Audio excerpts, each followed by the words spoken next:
今日も新幹線をご利用くださいましてありがとうございます。この電車はのぞみ号東京行きです。途中の停車駅は京都、名古屋、新横浜、品川です。この電車は全席禁煙となっております。おタバコを吸われるお客様は喫煙ルームをご利用ください。普通車の喫煙ルームは3号車、15号車、グリーン車の喫煙ルームは10号車にあります。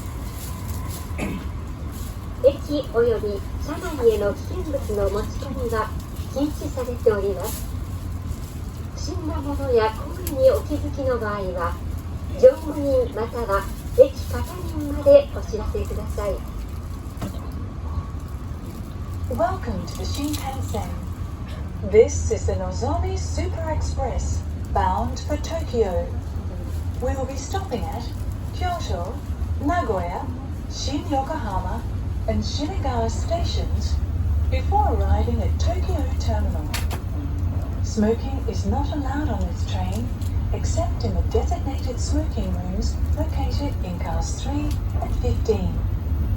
The smoking room in car number 10 is for passengers in the green cars. Please refrain from smoking in the train, including areas at either end of the cars. The conductor's room is in car number 8. Hazardous items are prohibited on stations and trains.